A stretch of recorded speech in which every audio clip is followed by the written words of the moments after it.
वंदे पुरुषोत्तमम परम प्रेममय श्री श्री ठाकुर जी की वाणी। इष्ट प्रसंग प्रथम खंड से एकांश 28 आषाढ़ 1381 शनिवार 13 जुलाई 1974। अखिल भारतीय 154वां ऋत्विक अधिवेशन आज से आरंभ हुआ है। बंगाल, बिहार, उड़ीसा, त्रिपुरा, आसाम, मेघालय आदि विभिन्न जगहों के कर्मीगण गतकाल ही देवघर सत्संग नगर में आने लगे हैं। सवेरे 5 बजे ठाकुर बांग्ला में सामूहिक विनती प्रार्थना हुई। प्रणाम के बाद श्री श्री पितृदेव बड़े नाट्य मंडप में बैठे। उपस्थित लोग जब प्रणाम निवेदन कर बैठे तो उन्होंने अनेकों से कुशल आदि पूछा। सामने में बैठे ब्रजगोपाल गुरुदा से आदर भरे स्वर में पूछा, ब्रजेश्वर कैसे हो? ब्रजदा ने आनंदित हो उत्तर दिया, जी अच्छा ही हूँ। वर्तमान के कर्मी सुबोधदा जब आगे आकर प्रणाम करने लगे तो श्री श्री पितृदेव ने आदर करके पूछा, क्या कैप्टन, मेजर, कर्नल? ठाकुर ने क्या नाम रखा था? कर्नल ना? सुबोधदा ने हंसते हुए कहा, जी हाँ वही। श्री श्री पितृदेव, अच्छे हो ना? मंदिर वर्धमान का काम कहाँ तक हुआ है? सुबोधदा, जी प्रायः समाप्त हो चुका है। और कितने दिन लगेंगे? आपकी दया से जल्द ही हो जाएगा, ऐसा प्रतीत होता है। श्री श्री पितृदेव ने धमक देते हुए कहा, दूर पागल, मेरी दया क्यों कहते हो? ठाकुर की दया कहो। ठाकुर की दया से सब होता है। इस बार उन्होंने नीलू जोआरदार को देखकर पूछा, क्या समाचार है? नीलूदा, जी हाँ अच्छा है। श्री श्री पितृदेव यहाँ आने के बाद से ही कलकत्ता से देवघर 10 तारीख को पहुँचे हैं। मेरे पेट में अस्वस्थी लगी ही रहती है। तुम लोग अच्छे हो ना? नीलूदा, जी हाँ अच्छे हैं। उड़ीसा के कर्मी कालीपद भौमिक पर नजर पड़ते ही उन्होंने पूछा, कब आए? वहाँ की सारी खबर अच्छी है ना? यतीन बोस, यतीन्द्र महंती, ये सब अच्छे हैं ना? जी हाँ। हुगली जिला के निवासी शंकर रायदा निकट में आकर प्रणाम कर रहे हैं। उनसे भी उन्होंने पूछा, कैसे हो वे? तबीयत ठीक है ना? इस प्रकार एक एक व्यक्ति को देखते हैं और हंसते हुए कुशलादि पूछते हैं। चेहरे पर प्रसन्नता छाई हुई है। उनका स्पर्श पाकर सभी उच्छल हो उठ रहे हैं। बातें करते करते सत्यानुसरण पाठ का समय हो चला। स्वस्ति सेवक सभी से अनुरोध कर रहे हैं, आप लोग शीघ्र ही प्रणाम शेष करें, अभी पाठ आरंभ होगा। 5:30 हुए हैं। श्रीकंठदा माइती ने बांग्ला में पाठ आरंभ किया, जिसका हिंदी अनुवाद इस प्रकार है। प्रकृति उन्हें धिक्कारती है जो प्रत्यक्ष की अवज्ञा कर या आग्रह कर परोक्ष को आलिंगन करते हैं। एक एक कर इस बार हिंदी में रामनंदन प्रसाद, उड़िया में गोवर्धन परिडा, असमिया में डॉक्टर प्रशांत कुमार बोरा, अंग्रेजी में गुरुप्रसन्न भट्टाचार्य, पंडितदा एवं सांथली भाषा में चुनकू टुडू ने पाठ किया। श्री श्री पितृदेव ने उपस्थित कर्मियों को और निहारते हुए कहा, कालीपद आलोचना कर। कालीपद दा, वास्तव में जो देखता हूँ उसकी अवज्ञा कर, जो नहीं देखता हूँ उस ओर यदि हाथ बढ़ाता हूँ, जो सामने है उसे नहीं मानता, जो सामने नहीं है उस विषय में तर्क करूँ तो हमें धिक्कार मिलेगा ही। श्री श्री पितृदेव, किस प्रकार धिक्कार मिलेगा? आलोचना करो। कालीपद दा, ठाकुर श्री श्री अनुकूल चंद हमारे निकट प्रत्यक्ष है। रामकृष्ण देव ने शरीर छोड़ने के पहले जो इंगित किया है, इसके अनुसार कुछ अरसे के बाद ठाकुर का आगमन, श्री श्री ठाकुर का जन्मग्रहण हुआ।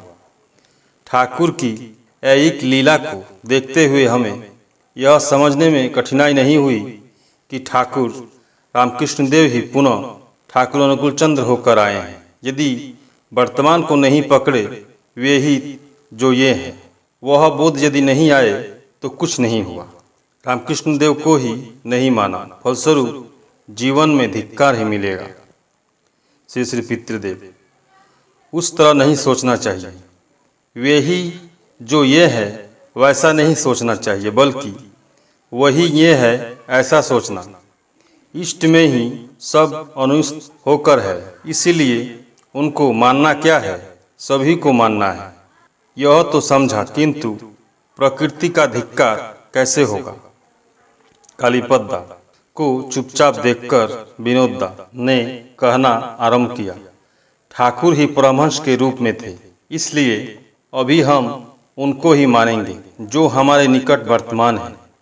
जैसे हम दादा को नहीं छोड़ते किंतु पिता को भी मानकर चलते हैं, उसी प्रकार जो जीवंत है, जो वर्तमान है, जो हमारी दृष्टि के गोचर में है, उन्हें लेकर हम चलेंगे। श्री श्री पितृदेव, यह तो अच्छी बात है, किंतु धिक्कृत हो रहे हैं, यह हम कैसे समझेंगे। शांति में रक्षित, मेरी धारणा है कि ठाकुर हमारे लिए प्रत्यक्ष है। यदि हम प्रत्यक्ष को छोड़कर परोक्ष को पकड़ने की चेष्टा करते हैं तो सुख शांति कुछ नहीं पाएंगे। यही है प्रकृति का धिक्कार। श्री श्री पितृदेव, तुम सुख शांति चाहते हो, किंतु भक्तों में तो कोई सुख शांति की परवाह नहीं करते। वे इष्ट के लिए हर तरह से कष्ट को सहने के लिए प्रस्तुत रहते हैं। वे कष्ट को कष्ट ही नहीं सोचते। अनेकों ही सुख शांति चाहते हैं, उससे क्या।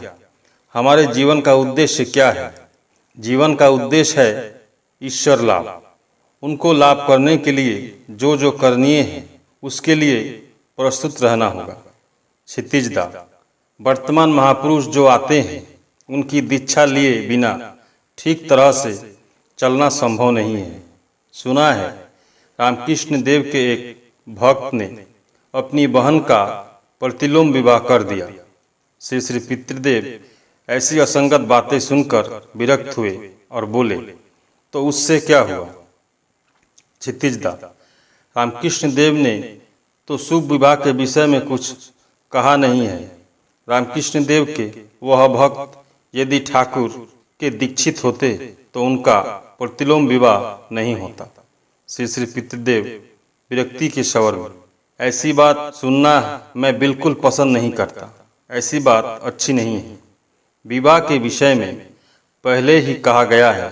जब श्री कृष्ण रूप में वे आए थे तो उन्होंने विधान दिया है। इसके अलावा ठाकुर की दीक्षा ही लेकर हम सब कुछ पालन करते हैं, ऐसी बात तो नहीं है।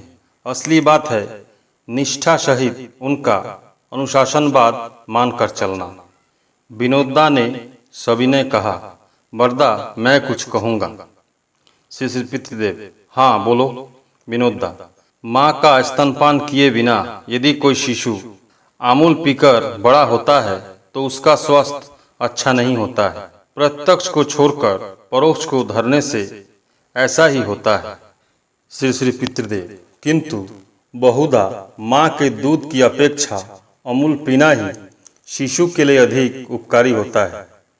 पहले के जमाने में माँ स्वस्थवती रहती थी, तभी मातृ स्तनपान का शिशुगण पुष्ट होते थे। किंतु आजकल अधिकांश माताओं का स्वास्थ्य अच्छा नहीं रहता है, इसलिए अनेक क्षेत्रों में ऐसी माताओं के शिशुओं के लिए अमूल पीना ही अधिक उपकारी होता है। इसलिए बहुत विवेचना करने के बाद ही डॉक्टरों ने बेबी फूड प्रचलित किया है। मूल प्रश्न से दूर हटकर आलोचना हो रही है। यह देखकर श्री श्री पितृदेव ने क्षितिजदा को कुछ बोलने कहा, किंतु क्षितिजदा की बातों से विषय स्पष्ट नहीं हुआ। मुख्तारलीदा ने ही कुछ कहा, किंतु अब तक वाणी का अर्थ स्पष्ट नहीं हुआ है। यह देखकर अंत में श्री श्री पितृदेव ने कहा, यदि सहज रूप में इसी तरह सोचा जाए कि ठाकुर रामकृष्णदेव जब आए तो उन्होंने मनुष्य का समय शिव, दुर्गा, काली आदि देव देवियों की आराधना करते थे। जैसे एक काली भक्त है, उसने सोचा, ठाकुर रामकृष्ण देव भी मेरी तरह एक काली साधक है। मैं माँ को भजना करता हूँ, ये भी करते हैं, अस्तु उनके निकट जाने से लाभ क्या है। और कुछ ऐसे भी है जो नारायण पूजा करते हैं। रामकृष्ण देव का संगलाप कर उनके संग और साहचर्य से इष्टदेव नारायण के प्रति उनका अनुराग बढ़ जाता है। अमूर्त नारायण उनके निकट मूर्त हो जाते हैं। वे निर्मल आनंद के अधिकारी होते हैं। जो काली पूजा कर रहे थे, उन्होंने तो रामकृष्ण देव का संगलाप भी नहीं किया। साधना के उद्देश्य से वे वंचित हुए।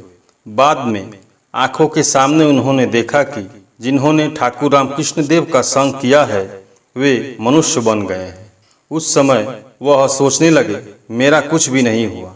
इसी तरह जो प्रत्यक्ष को अवलंबन नहीं करते हैं, इस प्रकार प्रत्यक्ष को नहीं पकड़ते हैं, वे अष्टपाश से बच नहीं सकते। उनके जीवन में पूर्णता नहीं आती है। यह प्रकृति के धिक्कार के सिवा और क्या है। उसकी पुनः व्याख्या करते हुए श्री श्री पितृदेव ने आगे बताया, हमने पुरुषोत्तम को इष्ट रूप में पाया। उनके निकट नाना संप्रदाय के लोग, हिंदू, मुसलमान, जैन, बौद्ध सभी आए हैं, किंतु कोई धर्मांतरित नहीं हुआ। प्रत्युत प्रत्येक का अपने अपने बिलोवेट के प्रति अनुराग बढ़ा है। उनके निकट आकर ही प्रत्येक अपार आनंद का अधिकारी बना है। सत्यानुसरण पाठ समाप्त हुआ। आचार्य चर्चा आरंभ हो रहा है। इसी समय रमापत प्रमाणिक ने श्री श्री पितृदेव से प्रश्न किया, जिन्हें कभी देखा नहीं, उनका ध्यान करना क्या संभव है। श्री श्री पितृदेव, संभव क्यों नहीं है, जहाँ चाह वहाँ राह। इष्ट की प्रकृति का ही तो ध्यान किया जाता है। श्री कृष्ण सिंह, तब तो कृष्ण की मूर्ति का ध्यान करने से ही होगा। श्री श्री पितृदेव, होगा क्यों नहीं। तुलसीदास, मीराबाई, इन लोगों ने तो उनकी मूर्ति की चिंता करते हुए उन्हें पाया है। असली बात है व्याकुलता रहनी चाहिए। व्याकुल भाव से उन्हें पुकारने पर वह प्रकृति ही जीवन हो उठती है। रमापत प्रमाणिक ने प्रश्न किया, जिसने इंग्लैंड देखा नहीं, उसके लिए इंग्लैंड की चिंता करना क्या संभव है। श्री श्री पितृदेव, अनेकों ही इंग्लैंड नहीं गए हैं, किंतु वे उन लोगों से अधिक खबर रखते हैं जो वहां गए हैं। असली बात है वे नहीं हैं। इस पर का सोचना ही नहीं चाहिए। वे हैं, थे, भविष्य में भी रहेंगे। शिवदयालदा, गणित जानने के लिए गणितज्ञ के निकट जाना चाहिए। श्री श्री पितृदेव, असली बात है कि व्याकुलता रहने से ही उनको जाना जा सकता है। जो भी क्यों न करो, अष्टपाश से मुक्त हुए बिना कुछ नहीं होगा। उनके लिए व्याकुलता रहने से ही धीरे धीरे अष्टपाश का बंधन कट सकता है। उस समय से अष्टपाश यह सोचते हैं कि अब हमारी बातें तो वह नहीं सुनेगा। उनके लिए दिल रोता है, इसलिए व्याकुल होने पर सारा जगत इष्टमय ही बन जाता है। यह बात कहने की बात नहीं है, करके देखने की चीज है। उस समय ऐसी अवस्था हो जाती है कि ठाकुर की तस्वीर ही मेरे निकट जीवंत हो मुझे निर्देश देती है। वे प्रत्यक्ष भाव से कह देते हैं कि कब क्या करना है, कब कहाँ जाना है। यह सब अनुभूति की बात है, करने से ही होता है। ऊपर ऊपर से समझा नहीं जा सकता है। गंगाधर दा, अवतार पुरुष जब आते हैं तो अपने प्रतिनिधित्व रूप एक व्यक्ति को रख जाते हैं। उस प्रतिनिधि को मानकर नहीं चलने पर उस अवतार पुरुष को क्या सही रूप से समझा नहीं जा सकता है। गंगाधर दा की बातें का सूत्र धरकर भवानीदा ने कहा, रमादा ने कहा कि जीवन को पाए बगैर असुविधाएं हैं। ठाकुर जी ने भी उसी तरह की बातें कही हैं कि पुरुषोत्तम के नहीं रहने पर आचार्य की शरण लेने की आवश्यकता है। श्री श्री पितृदेव ने धमक देते कहा, तुम लोग हमें जो कुछ भी क्यों न कहो, प्रधान आचार्य सदगुरु जो भी क्यों न बनाओ, दरअसल मैं कुछ भी नहीं हूँ। मैं ठाकुर के कुत्ता के सिवा कुछ नहीं हूँ। मैं स्वामी भक्त कुत्ता बनना चाहता हूँ। स्वामी भक्त कुत्ता जिस प्रकार प्रभु के सिवा कुछ नहीं समझता है, प्रभु को किसी तरह भी क्षति नहीं होने देता, मैं भी उसी प्रकार बनना चाहता हूँ। मैं उनका दीनतम एकांत दास हूँ। उपस्थित लोगों की आंखों में अश्रु भर आए। विस्फारित नेत्रों से हमारी ओर देखते हुए श्री श्री पितृदेव बोले, मैं चाहता हूँ कि तुम लोग भी ऐसा बनो। काफी समय बीत गया है, अब पाठ करो। उन्होंने पंडितदा को पाठ करने के लिए निर्देश दिया। 7:09 हुए हैं। आचार्य चर्चा पाठ आरंभ हुई। परम प्रेममय श्री श्री ठाकुर सभी गुरु भाई एवं माँ को जय गुरु।